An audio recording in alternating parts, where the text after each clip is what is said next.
Perfecto. Muy buenas Perfecto, tardes. Cristian. Buenas Muy tardes. buenas tardes. Bienvenidas, bienvenidos a esta sesión de este módulo de organizaciones de mayores y participación. Esta es la segunda sesión de tres, digamos, el jueves terminamos este módulo. Yo les recuerdo que lo partimos el jueves pasado, pues si es que alguna persona que se está integrando hoy día, ¿cierto?, que no estuvo en la clase. Yo me llamo Cristian Cofre Villagrán, soy trabajador social de formación inicial, soy magíster en integración regional y tengo algunas especialidades en el área de la gestión de las organizaciones y también en el área de la gerontología social. Comentarles que este módulo está orientado un poco a reconocer cómo se organizan las organizaciones y cómo se puede generar mejores niveles de participación. ¿Ya? Nosotros teníamos un temario, ¿cierto?, que para la clase del jueves pasado y la de hoy, ¿cierto?, que son beneficios de la participación social, la ley 20.500, la ley 19.418, los tipos de organizaciones que buscan, federaciones, confederaciones, las organizaciones y funciones en el territorio, que es lo que vamos a ver hoy, cómo conformar una organización comunitaria, que lo vamos a ver hoy, y también las relaciones con municipalidades, instituciones, comunales, regionales, nacionales, oficinas municipales del adulto mayor y programas municipales para las personas mayores, que es lo que vamos a revisar hoy día. Que es un tema pendiente, que es un tema pendiente que comparte del módulo, que tiene que ver con las elecciones, ¿cierto? Estos temas de gestión que se van a revisar el día jueves. Así que hoy día nos vamos a dar la tarea de hacer esta segunda parte. Como ustedes saben, tienen la posibilidad de hacer preguntas vía chat, ¿cierto? O pedir la palabra si es que necesario, ¿no? Espero que estén con ánimo, ¿cierto? Esta es una hora donde todos estamos un poco más relajados, porque algunos ya almorzaron, por la medida de haber almorzado, ¿cierto? Así que hay que estar como un poco más atentos porque se nos empieza a venir la tarde encima. Así que yo, como para mostrarles la tarde, ahí les muestro esta inmensa piedra, ¿no?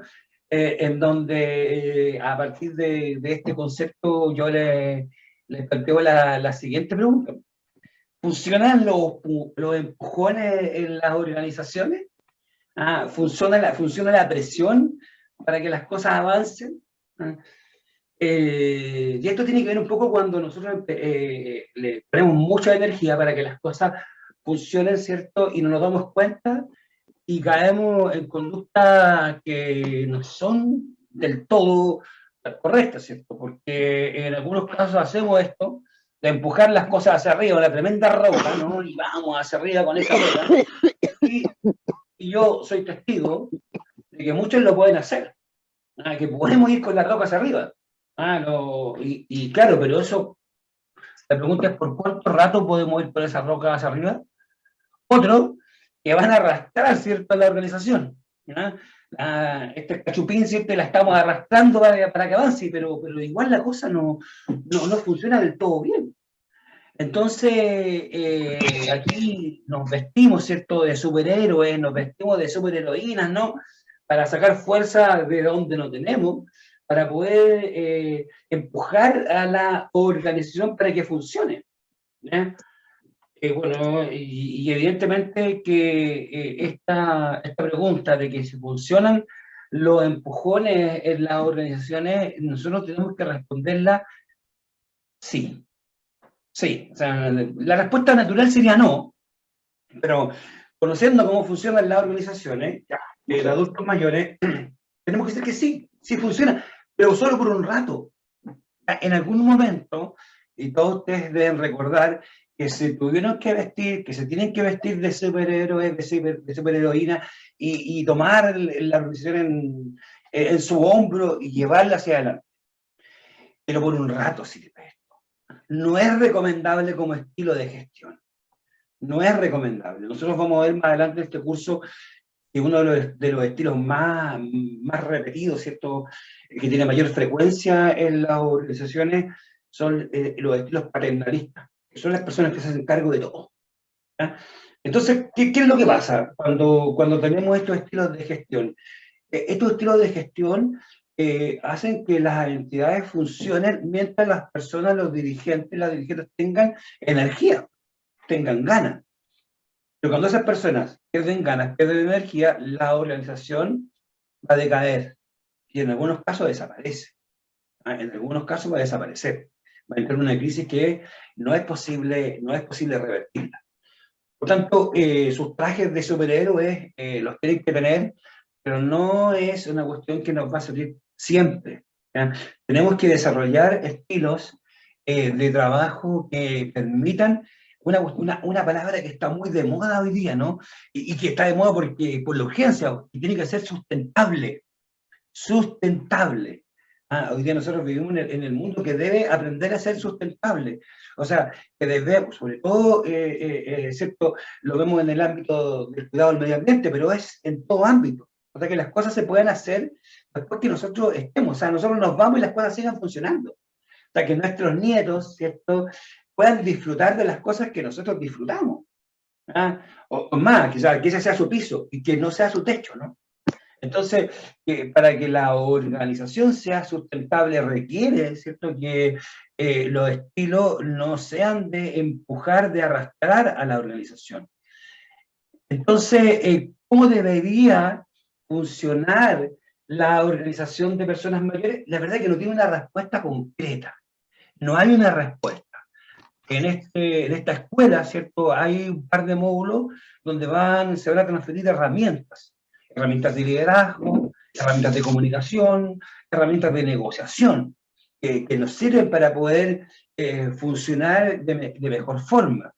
Por tanto, yo aquí solamente estoy dando los titulares, ¿no?, para cuestiones que se van a desarrollar más adelante en este curso. Pero tenemos que decir que la gestión de la organización debería estar impulsada a través de un plan anual de trabajo. Ojo, esta es una exigencia que está planteada en la ley 19.418, la ley que rige a las organizaciones de adultos mayores. Entonces, este plan de trabajo se debe proponer y aprobar en el mes de marzo y se debe ejecutar a través de un trabajo en equipo. Y esto es lo que hay que subrayar. O sea, tenemos que pasar desde empujar, desde arrastrar a la organización a desarrollar trabajo en equipo. Ese es el salto cualitativo que va a permitir que efectivamente las organizaciones sean mayormente sustentables, ¿no? Ahora, la base del trabajo en equipo está en que las personas comparten objetivos comunes, ¿cierto?, al interior de la organización, y esto solo se puede alcanzar a través de un adecuado proceso de construcción del plan de trabajo. Ya, el trabajo en equipo tiene que estar refrendado en un plan de trabajo. Y ahí es donde hay una cuestión que yo vengo escuchando hace muchos años, desde que era muy joven, y que yo hasta en algún momento como que lo adopté. Era el tema de delegar funciones. Delegar funciones. Entonces el buen dirigente, la buena dirigente, era la que era capaz de delegar funciones. Y era básicamente darle orden a la gente. Ya, usted va a hacer esto, usted va a hacer esto otro, y usted va a hacer esto. Y hay gente que lo hacía y hay gente que no lo hace, esencialmente. Porque ¿qué es lo que nos falta ahí? La delegación se da en la entidad privada, jerárquica.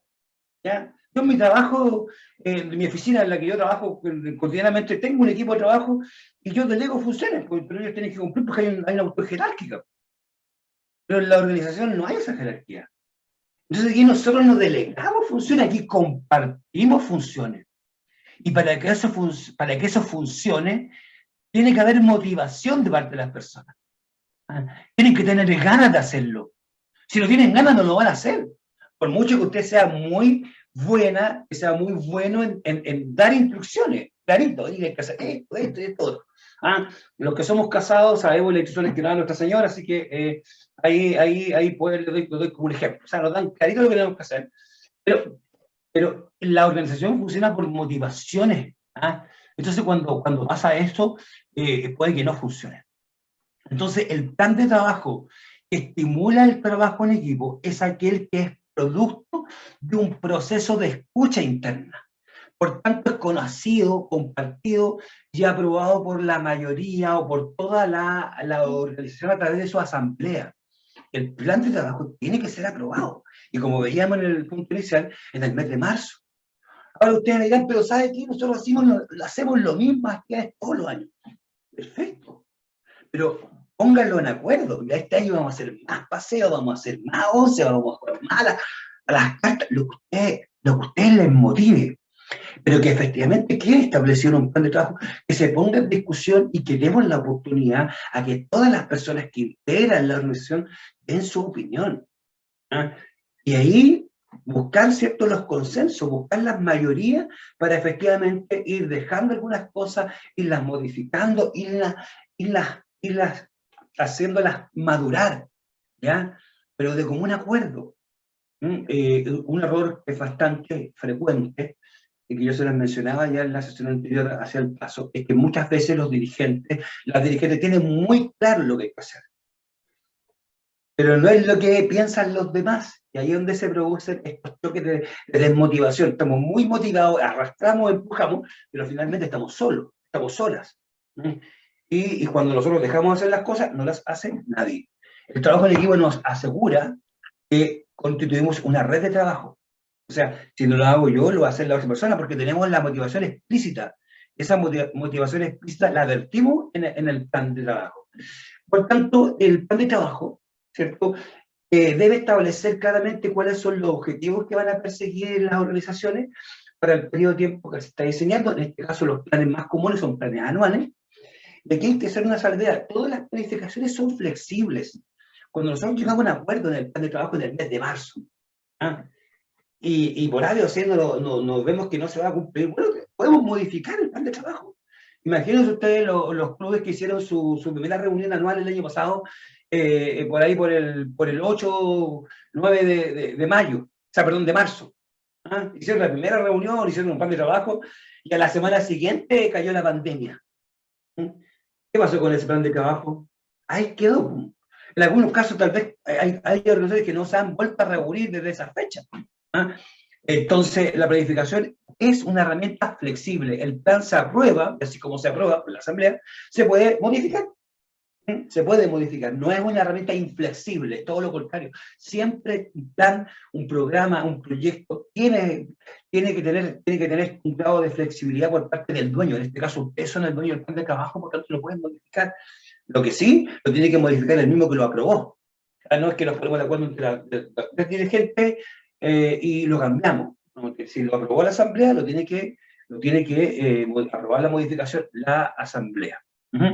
Entonces, para desarrollar trabajo en equipo, necesitamos planes de trabajo inclusivos y sean motivantes para todas las personas que integran la organización. Eso lo podemos decir como entrada para no tener que recurrir a arrastrar, ¿cierto?, o empujar esta piedra grandota que se llama Organización de Adultos Mayores. Ahora, ¿qué hacemos? ¿Qué hacemos en las organizaciones de adultos mayores? ¿Cuáles son las funciones que tienen los clubes de adultos mayores? Bueno, acá evidentemente que no es una pregunta tan simple que se pueda responder en forma precisa. Yo la respuesta que les voy a dar a esta pregunta no es la respuesta única, y ahí les explico por qué. Porque básicamente los clubes de adultos mayores se constituyen de acuerdo a la ley 19.418, ley de juntas de vecinos y demás organizaciones comunitarias. Y se definen como organizaciones comunitarias de carácter funcional, ¿ya? Es decir, de acuerdo a la ley, son personas jurídicas sin fines de lucro, cuyo objetivo es representar y promover valores específicos de la comunidad. Ese es el marco de funcionamiento básico de las organizaciones de adultos mayores, que se rigen en un 99,99% por esta ley. ¿Esto qué implica? Esto implica, ¿cierto?, que cada organización puede definir cuáles son sus funciones específicas, que deben estar reflejadas en el artículo, en un artículo específico de su estatuto, el artículo que está orientado hacia los fines de la organización, que generalmente es el artículo 2. Yo me di la tarea de revisar estatutos tipos de muchas comunas del país, y en todas estaba en el artículo 2 los fines de la organización. ¿Ah? Y aquí se tiene que resguardar lo que está establecido por la ley 19/18, que tiene que estar dentro de ese ámbito de fines de la organización, estos elementos de representación y promoción de valores específicos de la comunidad. Ese es el marco en el que no nos podemos mover. O sea, podríamos, por tanto, decir que hay dos funciones básicas que tienen estas organizaciones, que son la promoción, ¿cierto?, de valores relacionados con los adultos mayores, y la representación de los integrantes de estas organizaciones. Ahí vamos a verlo con un mayor detalle. Entonces, nosotros hemos visto que la evolución que han tenido las organizaciones dan para que algunas se hayan planteado decenas de funciones y otras hayan mantenido 2 o 3 funciones. O sea, en ambos casos no hay un error. ¿Ah? Lo que sí es importante es que, si ustedes se dan cuenta, que su campo de acción no está reflejada por lo que plantea el artículo 2 de sus estatutos, el artículo de los fines, ustedes lo pueden modificar el estatuto. ¿Ah? ¿Cómo se modifican los estatutos? Lo vamos a revisar en la sesión del día jueves. ¿Ya? Porque el estatuto es nuestro marco de funcionamiento, pero se puede modificar. ¿Ah? Entonces hay que cumplir determinados protocolos, pero se puede modificar. No tiene mayor, no hay una imposibilidad de hacerlo, es bastante simple hacerlo. ¿Mm? Entonces, si nosotros damos cuenta que nuestros fines, digamos, que están establecidos en el artículo 2, no son a lo que nos estamos dedicando, pueden agregarlo, ¿cierto?, para que sea coherente su estructura jurídica con su campo de acción específico. Ahora, si nosotros miramos lo que está pasando con la mayoría de las organizaciones de adultos mayores, han asumido funciones que están relacionadas con la mejora de la calidad de vida, con la solución de problemas específicos y la promoción de la participación. Son 3 ejes que nosotros ahora revisemos, ¿cierto?, que se están dando en una gran mayoría de los clubes de adulto mayor del país. Entonces, estas funciones se asocian, como ya decíamos, a representar a los integrantes. Aquí hay una cuestión que es bien clave que nosotros entendamos: representar a los socios, a las socias. El club representa a esos adultos mayores, no representa a todos los adultos mayores. Aquí claro que hay factores identitarios que muchas veces hacen ver cuando un club específicamente tiene un marco territorial súper específico. Ustedes saben que las organizaciones comunitarias funcionales, como son los clubes, pueden tener socios de toda la comuna, pero es bastante frecuente que el club sea solamente de los habitantes de una villa o de una población o de un sector específico. Entonces, esa representación en muchos casos se extrapola a todos los adultos mayores de ese sector y no solamente a los que están afiliados a la organización. Pero siempre va a estar estrictamente dado, ¿cierto?, a los integrantes, y en algunos casos, cuando son muy eficientes las organizaciones, son capaces de llevarlo al área de influencia territorial directa que tiene la organización. Entonces es una función fundamental, importante, y está derivada directamente desde la ley, al igual que la promoción de valores comunes. Estos valores comunes son el envejecimiento activo, claramente. O sea, el buen vivir asociado al envejecimiento, ¿no? Eso tiene que ver con los valores que están implícitos, ¿cierto?, en las organizaciones, y que la ley lo establece como promover valores comunes, ¿ya? Entonces tenemos estas dos funciones que son las funciones básicas a los que se agregan estos que yo les mencionaba, que tiene que ver con la mejora de calidad de vida, sin duda alguna. Y a partir de lo que revisamos el jueves pasado, ¿cierto?, de todos estos estudios que nos mostraban cómo la participación social está directamente relacionada con una mejor salud y una mejor integración social, evidentemente que los organizaciones solamente por el hecho de existir y por reunirse ya están trabajando en mejorar la calidad de vida de las personas, pero además, ¿cierto?, desarrollan acciones concretas de recreación, de acceso a la cultura, ¿cierto?, que evidentemente aportan a la mejor calidad de vida. Recuerden ustedes que hoy día, ¿cierto?, la Naciones Unidas reconoce como un indicador de calidad de vida la felicidad. Ujú. Entonces, evidentemente, y eso tiene que ver con una dimensión del bienestar que se llama la dimensión subjetiva del bienestar. Y evidentemente, las organizaciones de adultos mayores aportan al bienestar subjetivo de las personas se sienten mejor. ¿Ah? No solamente van a tener una mejor salud, se sienten mejor al momento de participar, de ser parte de una organización de adultos mayores. Así que, evidentemente, que esa función está claramente asociada a lo que desarrollan las organizaciones de adultos mayores. Bueno, promover la participación. O sea, promover la participación de los socios, de las socias, de los integrantes, pero también de aquellos que pudiesen entrar a la organización. Pero además, no solamente promover la participación buscando nuevos socios, o que los socios desarrollen acciones inclusivas dentro de la gestión de la organización, sino que a través del ejemplo. Evidentemente, cuando los otros adultos mayores, cuando otras personas mayores ven que funcionan y que las personas lo pasan bien en esa organización, lo están promoviendo a través del ejemplo. Entonces, ¿cuál es la mejor promoción de la participación? Es que nuestra organización funcione bien. Solamente con ese hecho ya estamos promoviendo la participación. Uh-huh. Y bueno, tiene que ver ya en la cosa más específica en cómo logramos que cada una de las personas que son integrantes de la organización tengan, ¿cierto?, alguna tarea directa en la gestión de la organización. El primer paso es esto de tomar decisiones, ¿ya?, de que efectivamente los planes de trabajo los acuerden todas en la asamblea. Ese es el primer espacio. Y luego vienen otros, ¿cierto? Va subiendo la escala y la gente va agregando más tareas a su quehacer. Pero el primero es que me pregunten y que yo resuelva junto con los demás qué es lo que vamos a hacer. Y cada vez más frecuente que las organizaciones están tomando una tarea que tiene que ver con gestionar la resolución de problemas. ¿Ah? Nosotros vivimos en un país en donde, si bien tenemos un sistema de salud público que es bastante eficiente, tenemos resultados, ¿cierto? Muy alineados, ¿cierto?, con países que tienen un nivel de desarrollo mucho más alto que el nuestro.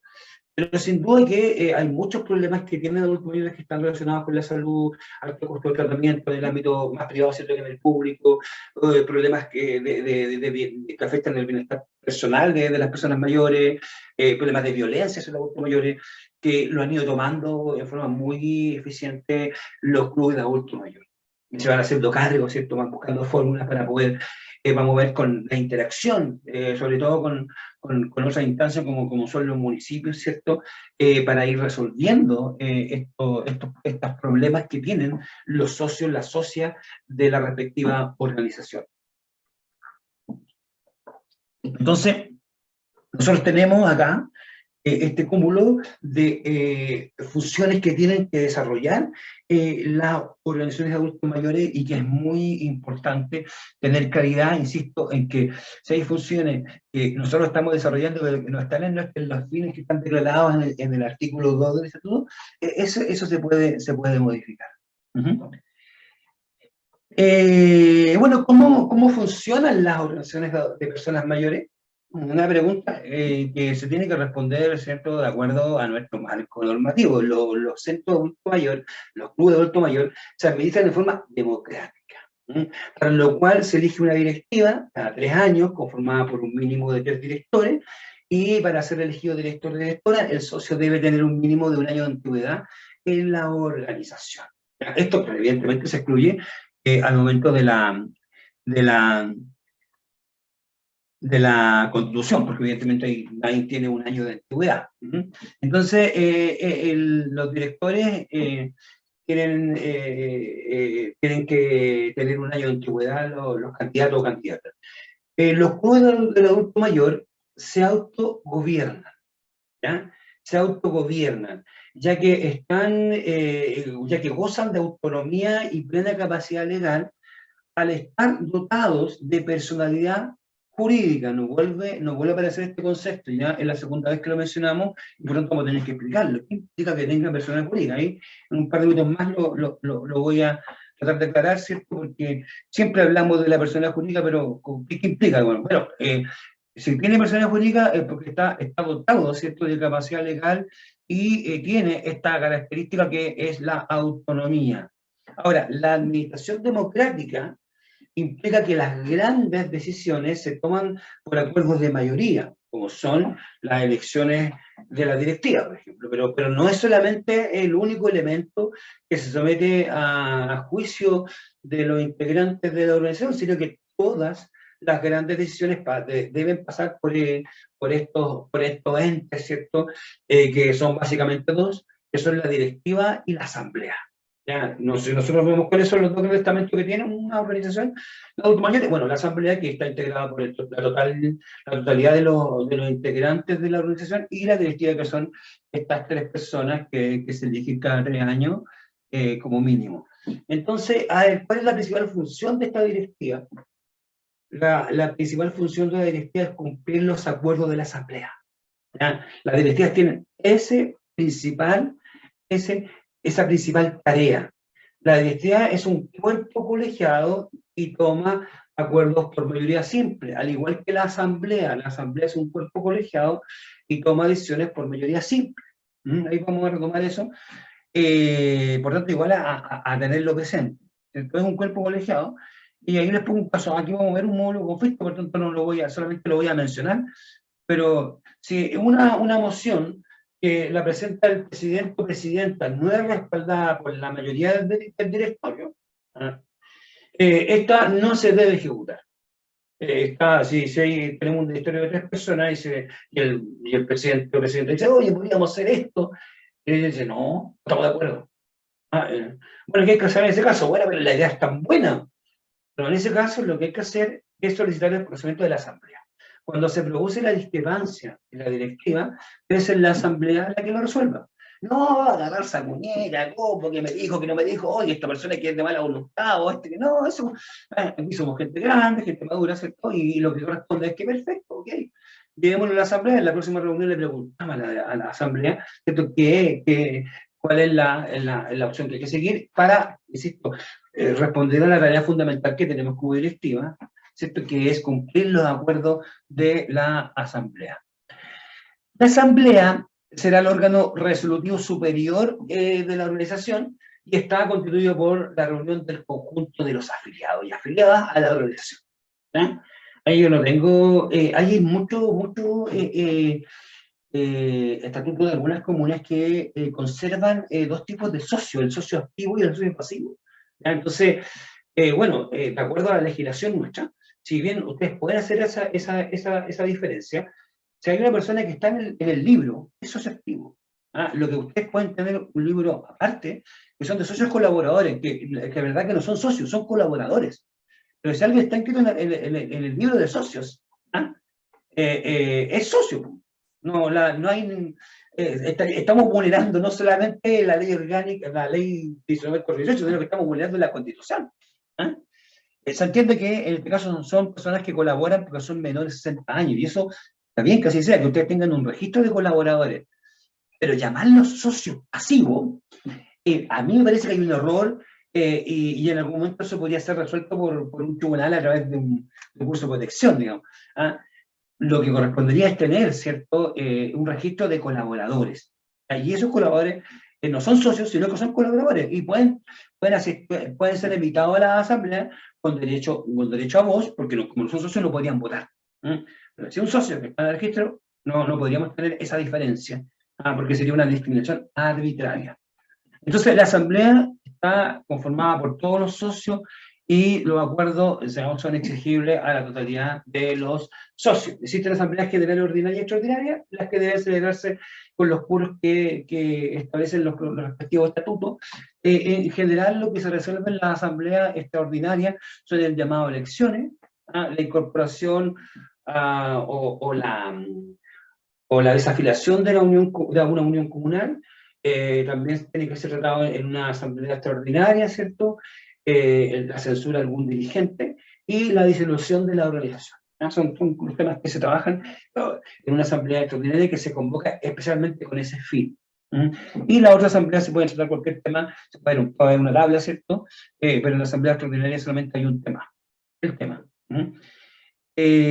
Para que las organizaciones sesionen válidamente y tomen acuerdos, deben estar presentes lo menos una cuarta parte del mínimo de constituyentes. No obstante, los quórum especiales que están exigidos por la ley o los propios estatutos. En este caso, si la organización se constituyó con 40 socios constituyentes, bueno, se requerirá 10, ¿cierto?, para que se pueda desarrollar la asamblea. Con menos de eso es imposible. A menos que el estatuto establezca que es una cifra mayor, digamos, que son 50, 50%, entonces tendría que ser 20, más 1, 21. Entonces, eso va a ir variando, pero en ningún caso puede ser menos del 25% de los constituyentes. Los acuerdos propios de la Asamblea se adoptarán por mayoría simple de los socios presentes en una sesión válida, ¿sí? Insisto, con la excepción de aquellos quórum que establece la ley y que establecen los propios estatutos. Hay cuestiones que tienen que ver, por ejemplo, con la censura de dirigentes, que es una cuestión que se va a revisar el próximo jueves, donde efectivamente se requiere de quórum especial. ¿Mm? Bueno, yo les dije que quedó esta pregunta ahí rondando, ¿no? Respecto de qué es la personalidad jurídica. Ujú. Porque nosotros hablamos, digamos, definimos a la organización como una entidad, como una persona jurídica. De hecho, el club de adulto mayor, la unión comunal, la federación provincial, la federación regional, la confederación nacional, son personas jurídicas. Es un hecho. O sea, ¿qué significa esto? Bueno, que Una se llama entidad, persona una persona jurídica ficticia. a una persona ficticia, es decir, una persona que no existe, ¿ya? Ficticia, inventada. O sea, el derecho la inventa, ¿ya? Capaz de ejercer derechos y contraer obligaciones civiles y de ser representada judicial o extrajudicialmente. Entonces, la entelequia de la persona jurídica, ¿ah?, es, ¿cierto?, este acuerdo que toma la sociedad, es que una o más personas pueden constituir una persona distinta a ellos mismos, una persona distinta a ellos mismos. Cada uno de nosotros, cada una de los que está presente, de las personas que está presente en esta sesión, puede demostrar que es una persona natural y lo demuestra a través de la cédula nacional de identidad, ¿cierto? Todos tenemos un número, ¿ah? Y con eso demostramos, ¿cierto?, que somos personas naturales. Y si tenemos más de 18 años, no tenemos ni un problema en contratar, en vender, en comprar, porque somos hábiles. ¿Mm? Tenemos capacidad legal. Si somos menores de 18 años, tenemos que tener un tutor, ¿ah? Alguien que nos represente, porque no tenemos la capacidad legal, a menos que un tribunal nos haya otorgado cierta capacidad en algunas áreas. ¿Mm? Entonces, la persona jurídica es esta entidad ficticia, ¿cierto?, pero que tiene esta capacidad de ejercer y contraer obligaciones civiles y de ser representada por personas naturales en términos judiciales o extrajudicialmente. Las personas jurídicas en Chile, ¿cierto?, para que veamos el escenario completo, son entidades públicas y privadas que se constituyen legalmente ante el Estado con ciertos derechos y obligaciones. Las personas jurídicas tienen obligaciones, ¿ya? Tienen derechos y tienen deberes. No es que este ficticio, como no existen, ¿ya? ¿Perdón? Disculpe que me interrumpa. Dígame. Rosa Castillo tiene la mano levantada. Mejor quiere preguntar algo. Adelante, Rosa, yo no la veo. Sí, hablamos de, usted nos habló de los socios, ¿cierto? Colaboradores y de los socios que están inscritos son inmediatamente socios. Pero cuando hay algún socio o socia que se transforma en persona grata, ¿a esa persona se puede sacar legalmente? ¿Hay algo que lo avale? ¿Persona no grata o persona, le escuché, grata? Una persona no grata, persona ya cuando se dedica a molestar, a ser grosera o Sí, distinto. entiendo perfectamente. En esos casos, lo que corresponde es someter a esa persona a las sanciones disciplinarias que establece el estatuto, que está, digamos, refrendada por lo que establece la ley de juntas de vecinos, ¿ya? La ley establece un procedimiento disciplinario que se llama censura, y que lo vamos a revisar en la sesión del próximo jueves. ¿Ya? Ya, Una gracias. persona puede ser expulsada, no expulsada, pero sí suspendida hasta por un año del ejercicio digamos, de socio. Eso lo vamos a ver el próximo jueves. Así que lo dejamos ahí para responderlo en detalle el próximo jueves, si le parece. Muy bien, Pero sí, gracias. se puede sacar. La respuesta es sí. Ya. Entonces, estas personas jurídicas, bueno, las personas jurídicas de derecho público representan a la autoridad en sus funciones administrativas, como los municipios, los ministerios, ¿ya? Son de derecho público, ¿ya? Son todas las entidades del Estado, son de derecho público. Hay algunas entidades que son creadas, digamos, como estructuras del Estado, y algunas van a tener estructuras como corporaciones. De hecho, los municipios son corporaciones, son de derecho público, sin fines de lucro, patrimonio, los municipios. Cuando definimos al Club Mayor, son corporaciones de derecho privado, ¿ah? Con patrimonio y personas jurídicas. Hay casi la misma definición inicial que tiene el municipio. Bueno, las personas jurídicas de derecho privado son de dos tipos. Aquí vamos a encontrar las que tienen fines de lucro, que se llaman sociedades civiles y comerciales. Ahí están todas las empresas que están conformadas como sociedades, ya sea sociedades anónimas, en comandita, sociedades de responsabilidad limitada, ¿cierto? En nuestra legislación hay varios tipos de sociedades, hasta las sociedades individuales, las empresas individuales de responsabilidad limitada, las EIRL, hasta esa, o sea, hay una persona, usted sola, ¿cierto? Se puede constituir como una sociedad individual y tiene otro RUT distinto. ¿Ya? Esa persona la representa usted, pero también la podría representar una tercera persona, ¿no? Porque se crea una persona distinta, con un root distinto. Entonces, estas son las que tienen fines de lucro, por un lado, y están las sin fines de lucro, que son fundamentalmente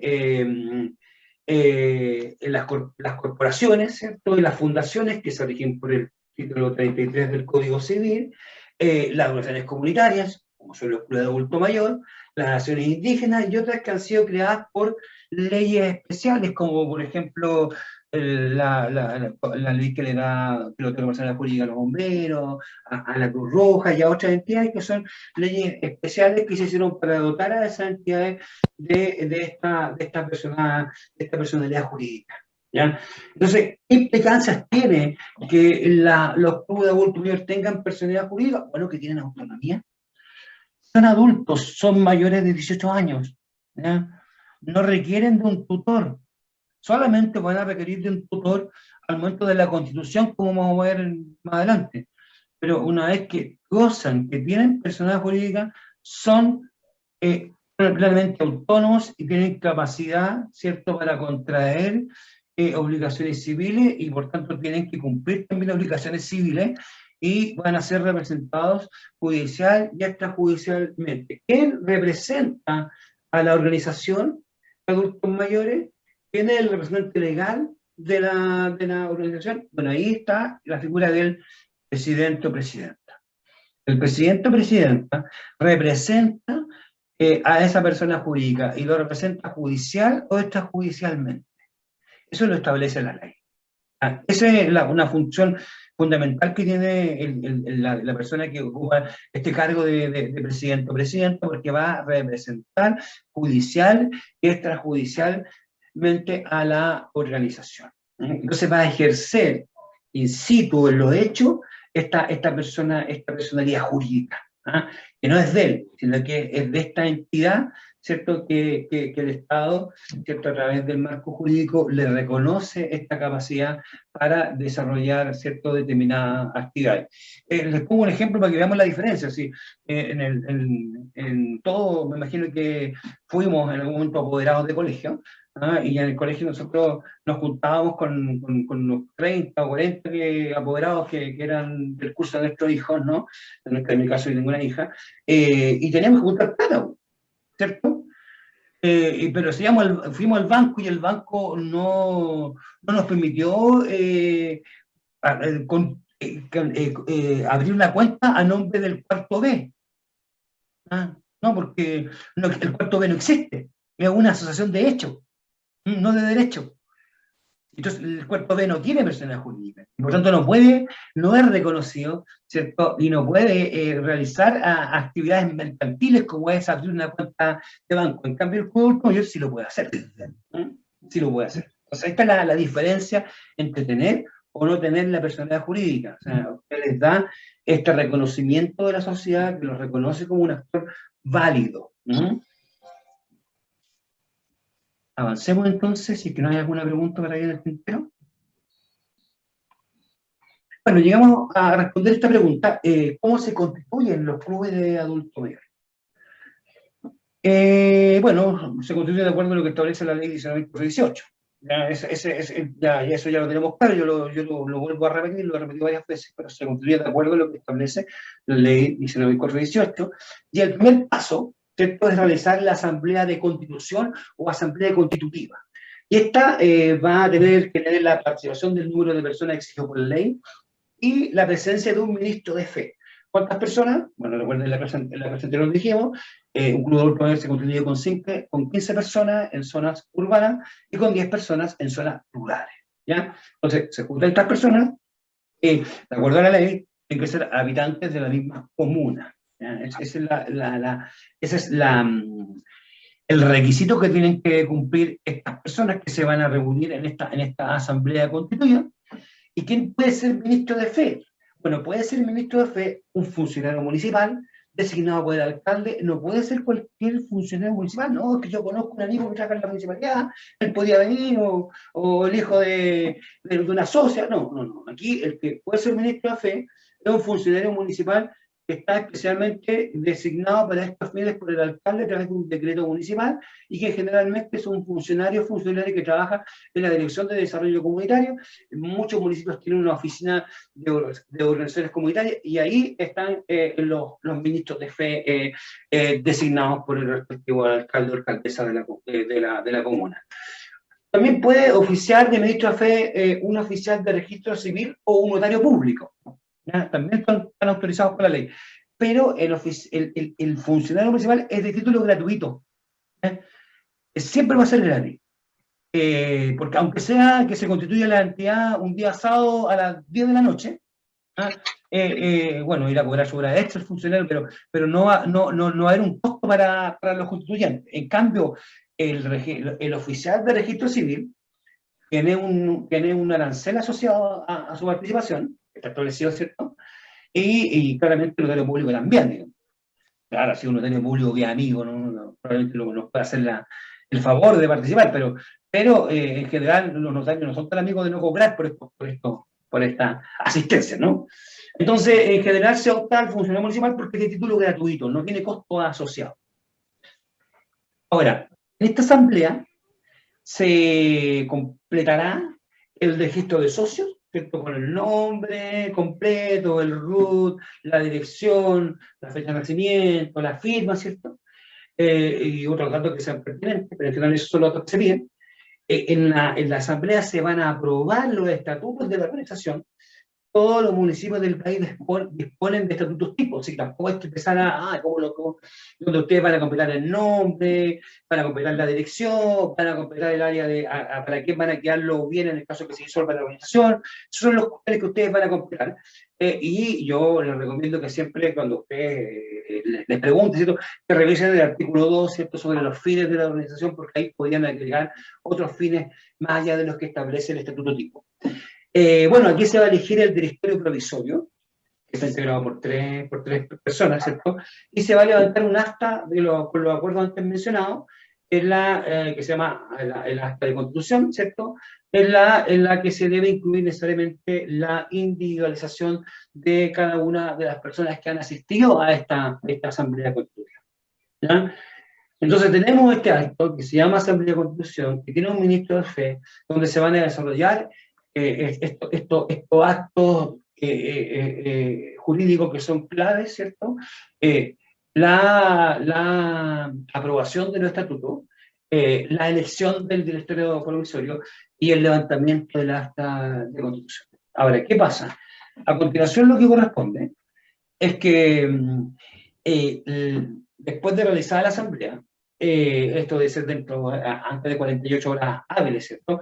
Ahora, si un día viernes, no va a ir un día sábado o domingo a entregarlo, sino que va a ser ya el lunes o martes siguiente, ¿cierto? Se va a realizar el depósito de estos documentos en la respectiva Secretaría Municipal. O sea, tiene que ser en la misma comuna. Yo no puedo ir, no sé. Entonces, hice la construcción en la comuna de Padre Las Casas, ¿ya? Y voy con mi documento al municipio de Temuco, ¿no? Tiene que ser en la misma comuna de donde el ministro fue, ¿cierto? Y depositamos, ¿cierto? Esta acta de constitución. Ahora, la ley establece que desde el momento que se depositen estos documentos en el respectivo municipio, la entidad goza de personalidad jurídica, independiente que vaya a mandar el número. Pero ya a partir de ese momento, esa entidad está investida de una personalidad jurídica. Ya está creada, ya existe. Es como el momento del parto. Ya cuando dejan los documentos en la Secretaría Municipal, esa entidad ya nació. Se le reconoce, ¿cierto? Y tiene personalidad jurídica. Ahora, ¿qué es lo que pasa después? Después, de hecho, el depósito en la Secretaría Municipal. Bueno, la organización tiene la responsabilidad y el deber de responder observaciones si las hubiere. El secretario municipal puede realizar objeciones a la constitución de la organización. ¿Qué es lo que va a hacer el secretario municipal? Va a chequear si se cumplió con lo que establece la ley, digamos. No tiene otras facultades. No, es que a mí me cae mal esta señora, no tiene que ver con eso, tiene que ver con que va a chequear que se cumplen con los elementos que establece la ley. Entonces tiene un plazo de 30 días para hacer observaciones. En el caso de que efectivamente el secretario se dé cuenta, sabe que guía bien, no puede, empieza a contar, 1, 2, 3, 4, 5, 6, 7, 8, 9, 10, 11, yo cuento 14, no veo los 15. Y vuelve a contar, entonces, ¿qué es lo que va a hacer? Va a decir, va a observar, va a decir, sí, estimado, le va a mandar una carta certificada al presidente o presidenta de la organización diciéndole que, de acuerdo a la ley, tiene que ser 15 y aquí hay 14. Resulta que aquí a la persona que transcribió, entonces le olvidó pasar los últimos 3 de la lista. Estaban en la parte de atrás. No nos pasó y eso no se incluye, por eso que... Y ahí hay un plazo de 60 días, de 90 días, para que la organización resuelva estas objeciones. Pero la ley establece que el municipio, además, debe entregar la asesoría a la entidad. No solamente que le manda la carta diciendo que usted tiene que resolver esto, sino que además le debe entregar la asesoría para que usted lo resuelva. Entonces usted va a tener un plazo de 90 días para resolver este problema. Ahora, si pasados los 90 días no se responde a la objeción realizada por el municipio, a través del secretario municipal, se caduca automáticamente la personalidad jurídica por el solo Ministerio de la Ley. Entonces, después de 90 días, si no se resuelven las observaciones, va a caducar esta personalidad jurídica. Ahora, en general, si se constituyó con un funcionario municipal, si se usó el estatuto tipo, es muy poco probable que haya una observación. Es muy poco probable. Entonces, en la mayoría de los casos no hay observaciones por parte del secretario municipal, pero hay que esperar 30 días, ¿cierto? Entonces, si no hay observaciones, se va a proceder, después de estos 30 días que esperamos que llegara alguna observación, y en un plazo de 30 a 60 días de realizado el depósito, se va a hacer la elección del directorio definitivo y de la Comisión Fiscalizadora de Finanzas, y esta directiva, ¿cierto?, va a tener una vigencia de 3 años. ¿Había alguna consulta por ahí? No. Nadie levantando la mano por ahora. Perfecto, perfecto. Entonces, ahí tenemos digamos, la respuesta a esta pregunta de cómo se constituyen estas organizaciones. Vamos a entrar ahora a revisar, ¿cierto?, cuál es la relación que tienen las organizaciones con las municipalidades, ¿ya? Bueno, hay que decir, como ya hemos visto en esta sesión, que la relación que tienen los clubes de adulto mayor con los municipios respectivos es permanente y se inicia desde la constitución de la organización, porque recurrimos a un ministro de fe, ¿cierto?, fue una secretaria municipal, para realizar este acto de constitución. La atención de que la inmensa mayoría se va a constituir con un funcionario, con un ministro de fe municipal, pero además, digamos, se constituye, ¿cierto?, como organizaciones comunitarias funcionales. Entonces, van a tener por tanto que comunicar a la Secretaría Municipal los procesos eleccionarios cada vez que hay, ¿cierto? Cada 3 años que van a concurrir a la Secretaría Municipal cada vez que hay elecciones, depositar las actas de elecciones, como vamos a ver el próximo jueves, y además una vez al año van a tener que crear el listado de la directiva vigente, ¿cierto?, al municipio, que el municipio la traspasa al registro civil que lleva el registro nacional de personas jurídicas. Entonces, si ustedes no entregan esa información, esa información no va a ser traspasada al registro civil, entonces van a tener problemas para sacar los certificados de vigencia, por ejemplo. Pero va a haber una relación permanente, ¿cierto?, desde el nacimiento de la organización con el municipio respectivo. Ahora, por otra parte, prácticamente el 100% de los municipios del país en la actualidad tienen una unidad, ¿cierto?, que está orientada hacia las personas mayores. Ya sea oficinas comunales del adulto mayor, o ya sea que se llamen programas del adulto mayor. Hay de las dos modalidades. La relación de los clubes de adulto mayor debe ser de coordinación permanente, ya que el municipio tiene a disposición de las personas mayores una oferta programática definida, un equipo profesional de apoyo y vinculación con diversos tipos de políticas públicas que pueden beneficiar a las personas mayores. Pero aquí hay que hacer un alcance. Acá en esta escuela hay dirigentes de muchas comunas distintas. En Chile, nuestra marco normativo establece que los municipios no tienen, no gozan de los mismos recursos, sino que cada municipio tiene recursos que se derivan de la ecuación o sumatoria, ¿cierto?, de los ingresos que son derivados del Fondo Común Municipal y los ingresos propios, ¿ya?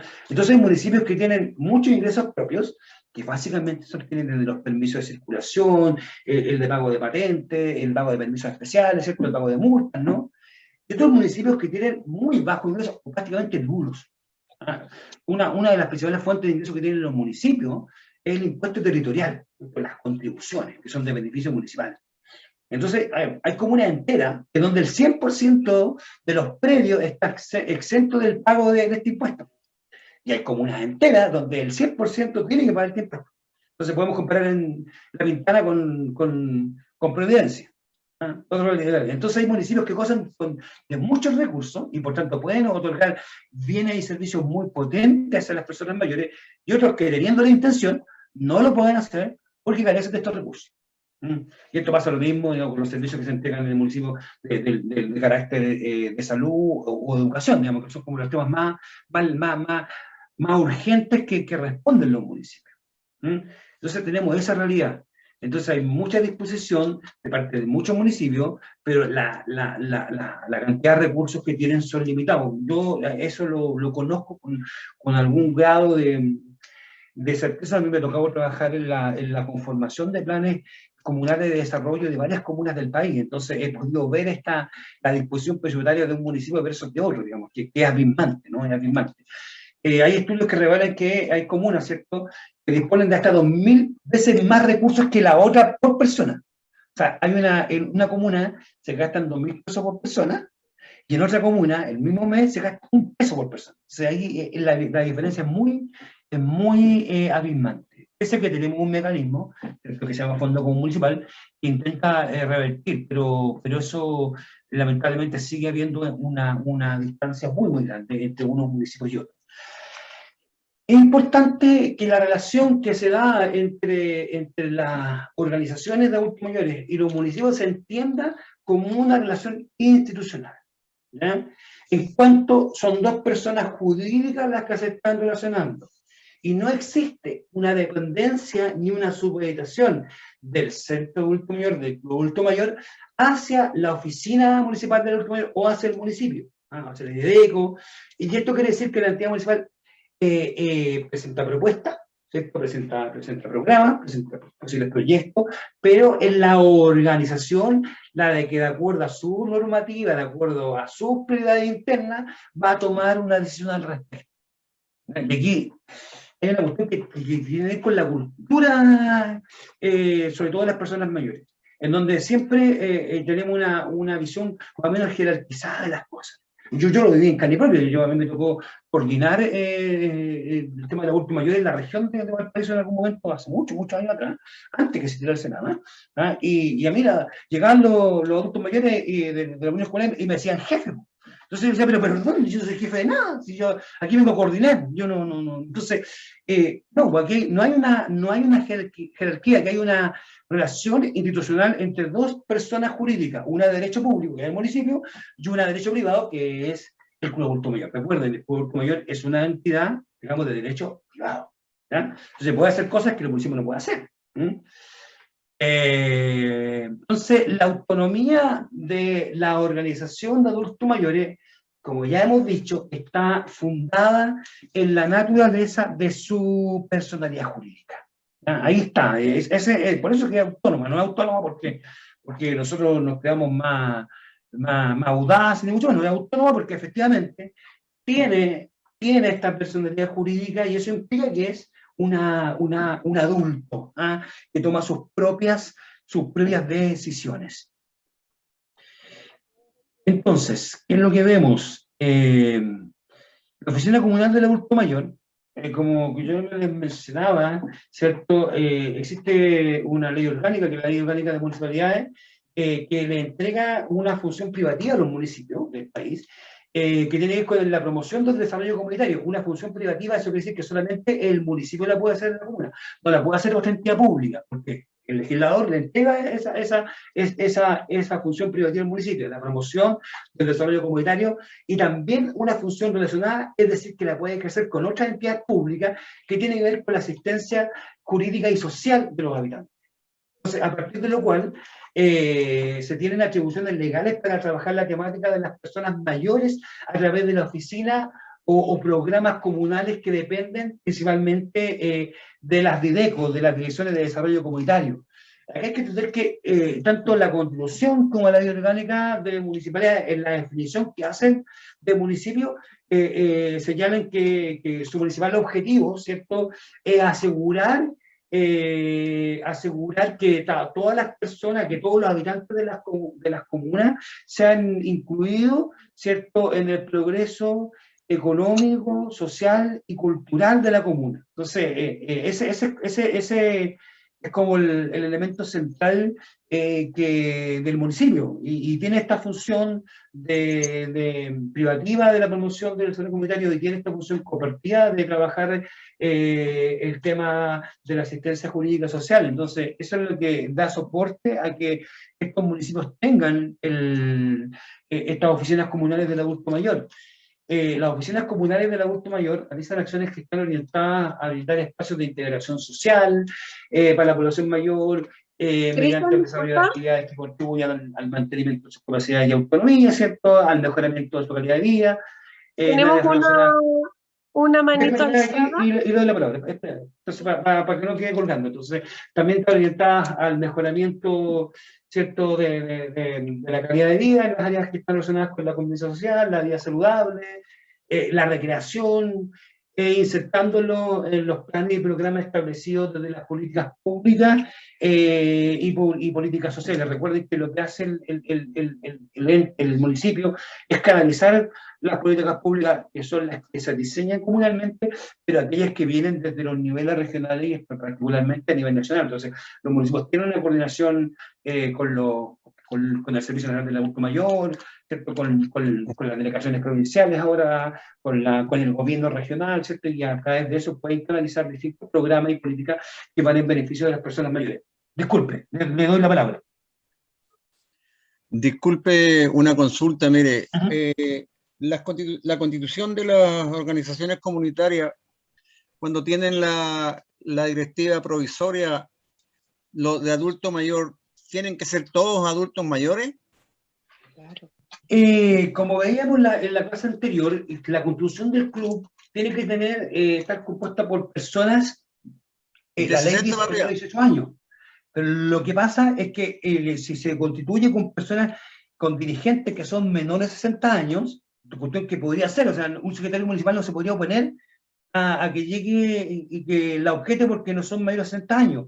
No, el problema va a ser en el funcionamiento, que van a estar excluidos, ¿cierto?, de los programas que están orientados para las personas mayores. Entonces, en general, ¿cierto?, como ejemplo tomamos el Fondo Nacional del Adulto Mayor, pero hay varias otras políticas públicas en donde está orientada a personas mayores y se entiende, digamos, en Chile, desde la creación del Senaba, que personas mayores son aquellas que tienen 60 años o más. Entonces se va a encontrar con una barrera para la inserción de la organización, tanto a nivel municipal como a nivel de acceso a otros fondos o programas que están orientados exclusivamente para personas mayores. Entonces va a tener esa limitante. Ya me queda claro. Lo otro es, fuera de los estatutos, que a veces son estatutos tipo nomás, ¿se puede hacer un reglamento interno? En general, el estatuto que tienen es un estatuto bastante orgánico, ¿no? Pero pese a eso, están facultados las organizaciones a dictar todos los reglamentos que estimen pertinentes. Tienen que ser aprobados por la Asamblea. Tienen que ser aprobados por la Asamblea. Esa es la única limitante. Es que por lo general, la Asamblea, o sea, el directorio hace digamos, como un reglamento, pero es estatuto, y la Asamblea es la que lo dice que sí o que no. Exacto. Pero hay municipalidades en la cual a uno le entregan una hoja o un libreto con los estatutos hechos, en el cual a veces no llevan lo que el club necesita o quiere. O por eso yo le decía, y vamos a trabajar eso el día jueves próximo, lo que tiene que ver con la reforma de estatuto. Lo que hay que tener claro es que lo que entrega el municipio es un estatuto tipo. Ese estatuto tipo tiene algunas ventajas que está validado jurídicamente. ¿Ya? Entonces, cuando sea sometido a la observación del secretario municipal, no va a encontrar observaciones, porque efectivamente cumple con lo que la ley le exige al estatuto. La ley establece, ¿cierto?, cómo debe estar conformado el estatuto. Y es por eso que tiene esa gran ventaja. Ahora, efectivamente, tiene esta desventaja que todos son iguales, pero no. Usted tiene la facultad de intervenir esos estatutos. Ahora, ¿dónde hay que intervenirlo? En las áreas que están punteadas, pero además yo creo que lo que cambia todo el sentido es lo que está establecido en el artículo 2, lo que tiene que ver con los fines de la organización. ¿Ya? Ahora, cualquier otra modificación que usted le haga al estatuto necesariamente va a tener que contar, ¿cierto?, con una evaluación jurídica. Entonces va a tener que tener un abogado que revise la ley y que revise si lo que se está proponiendo está de acuerdo o no con la ley. Porque podría, y eso ha pasado, y lo he visto en muchas ocasiones, en muchas oportunidades donde efectivamente se hace la modificación del estatuto, pero estamos pasando por sobre lo que establece la ley. Entonces esa es la precaución que hay que tener. Pero en modificar, en agregar funciones al artículo 2 o modificarlas, resguardando estos dos elementos de que efectivamente se estén orientadas a la promoción de valores comunes o a la representación, no va a haber mayor problema. Nadie le va a objetar. Y ahí está la clave, modificar el artículo 2, que tiene que ver con los fines de la organización. ¿Te queda claro?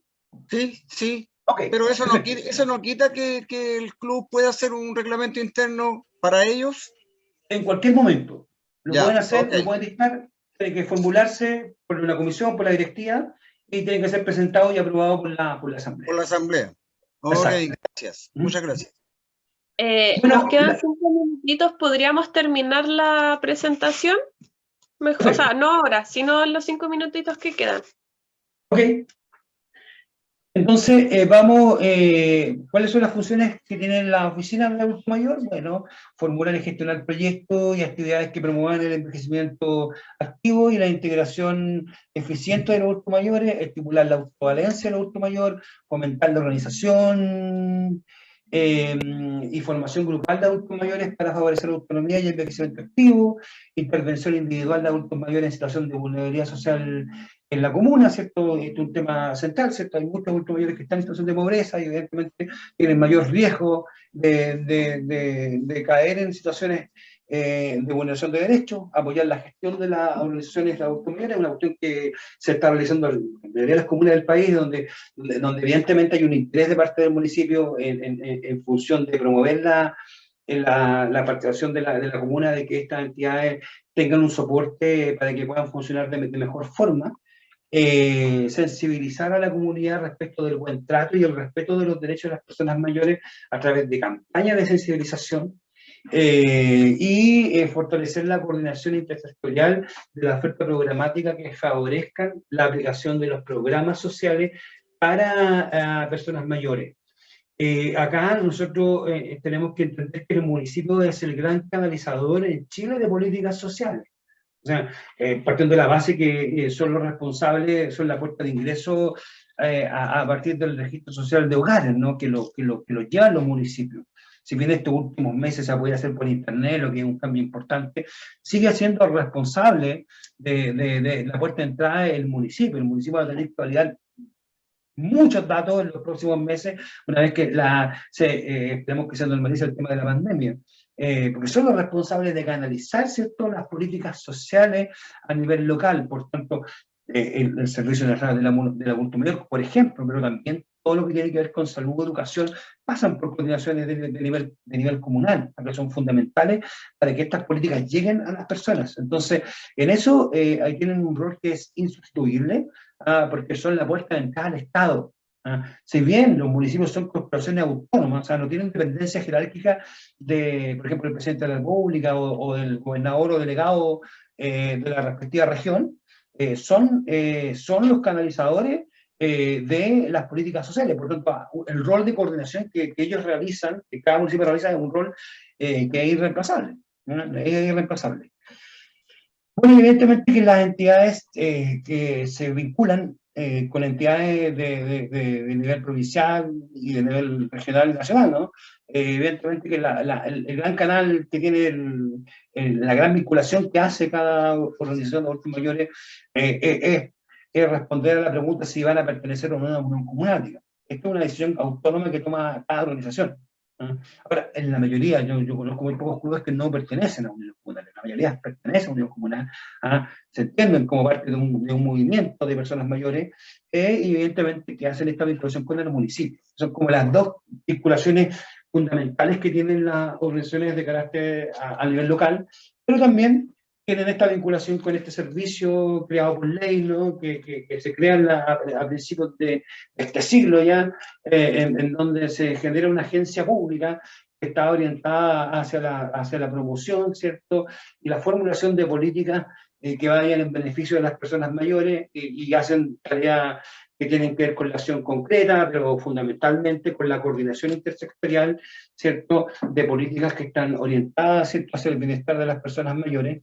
Estas oficinas comunales del adulto mayor, y también tienen vinculación con los gobiernos provinciales y regionales. Nosotros estamos hoy día, en el año 2021, implementando una reforma importante de los gobiernos regionales. Todos conocimos, ¿cierto?, hasta hace algunos meses atrás la figura del intendente regional y del gobernador provincial. figuras que ya no existen, son parte de la historia, y tenemos un delegado presidencial regional y un delegado presidencial provincial, ¿cierto?, que reemplazan al antiguo intendente y al antiguo gobernador provincial, y hoy día tenemos, ¿cierto?, esta figura elegida directamente, que es el jefe del gobierno regional, que es el gobernador regional, ¿no?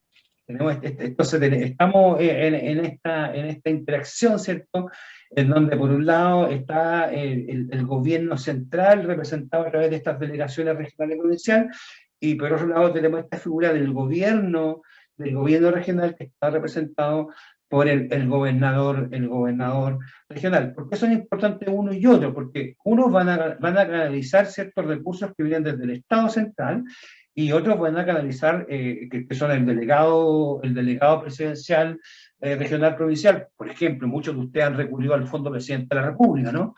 Y ese Fondo Presidente de la República sí está, digamos, vinculado a estas delegaciones regional y provincial, y probablemente muchos de ustedes han optado a este proyecto del 2% del presupuesto regional, que viene desde el gobierno regional. Entonces hay fuentes de financiamiento en ambas, digamos, en ambas estructuras del Estado. Es probable, yo esto ya lo hago a nivel de opinión, ¿cierto?, que esto finalmente se llegue a una figura más homogénea de gobiernos regionales y provinciales, como lo que tenemos hoy día es como nos genera un grado de confusión, o nos vamos a acostumbrar.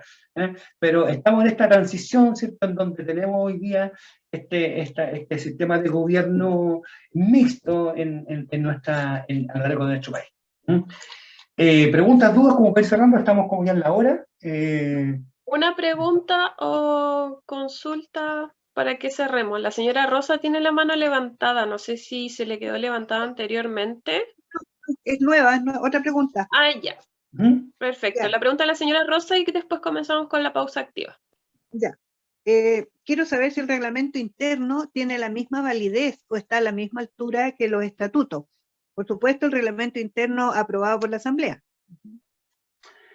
El reglamento interno es un acuerdo interno de funcionamiento, por tanto tiene el mismo valor, pero no tiene el mismo nivel de jerarquía, ¿ya? Ya. Porque una reforma de estatuto se hace utilizando un procedimiento particular que existe, y no se puede modificar solamente con la venia de la Asamblea, porque va a tener que recurrir a la Secretaría Municipal, como se va a ver en la sesión del próximo jueves. En cambio, el reglamento interno, así como se aprueba, se puede modificar en cualquier momento. Es un acuerdo interno, y como digamos, un plan interno, en cualquier momento se puede modificar por mayoría simple de los integrantes. Entonces, tiene una jerarquía menor al no tener que pasar por procesos de validación externos a la organización. La reforma de estatuto pasa por una entidad interna, que en este caso es la Secretaría Municipal, en cambio el reglamento es interno. Ojo, sí, el reglamento interno tiene que cumplir, tiene que conformarse de acuerdo a lo que está señalado en los estatutos, de acuerdo a lo que está señalado en la ley. Porque, y esto sí yo lo he visto también, muchas veces se toman acuerdos que son ilegales, van en contra de lo que plantea la ley. Por ejemplo, hace algunas cuestiones que son voluntarias como obligatorias. Entonces, no solamente pasa contra la ley, pasa por sobre la Constitución, que establece la libertad de asociación. Entonces, ahí hay que tener precaución, digamos, que lo que estamos aprobando está estrictamente dentro del marco de nuestro estatuto. No nos podemos salir de ahí. Nosotros no vamos a tomar acuerdo, reglamento que vaya. Cualquier reglamento que se haga tiene que interpretar alguna parte del estatuto. ¿Ya? No puede venir de otra parte. Tiene que interpretar lo que está en el estatuto. Entonces, el reglamento se hace para lo que tiene que ver con el artículo 4, 5, 6 de nuestro estatuto. No viene desde. Tiene que tener esa conexión. ¿Se entiende, doña Rosa? Sí, se entiende. Ahora, otra pregunta. Usted habló de ODAM, las oficinas de adulto mayor, formulan y gestionan proyectos. ¿Eso es a nivel de UCAM o a clubes independientes? Es que eso va a depender de las características de cada municipio, como yo explicaba. Tenemos una heterogeneidad en los municipios. Hay municipios que lo hacen de una forma u de otra forma, pero generalmente están abiertas, no solamente para la UCAM, sino que están abiertas a todas las organizaciones de adultos mayores. Pero no puedo darle una respuesta específica porque cada municipio tiene una modalidad distinta de trabajo. Ya, muchas gracias, muy amable. Ok. Entonces vamos a llegar hasta aquí, yo les dejo ahí mi correo electrónico, cualquier pregunta o duda la vamos a resolver. Como les digo, el día jueves culminamos con este módulo, con un par de temas que no nos hemos presentado, pero que el jueves se van a presentar, que tienen que ver con todo lo que tiene que ver con las elecciones y con la reforma de los estatutos, el tema de la censura de los dirigentes, de los socios, son temas que van a quedar planteados y que también lo vamos a retomar después cuando veamos el módulo de resolución de conflictos. Así que ha sido un gusto acompañarles esta tarde, espero que disfruten y que con la pausa activa queden muy bien para terminar esta jornada. Así que tengan una muy buena tarde. Muchas gracias, Profe, Cristian. muchas Buenas gracias. tardes. Muchas gracias, muy bueno. Muy amable. Gracias. Aló. Muchas gracias, lo Veremos. encontré muy interesante la... La pregunta. Hola, profe. No, estoy aquí, estoy desconectándome. Escúcheme, el próximo jueves no voy a poder estar en clase yo. Ok, No se Aquí al preocupe, grabar la lo clase. vemos nosotras. Ya, Nosotros no hablamos con usted, no se preocupe. ya, Nosotros bien. le mandamos Listo. los apuntes a Alicia, no hay problema. Ya, listo, está bien. Eso sí que está bueno. Antes los apunté. Muchas gracias, profesor.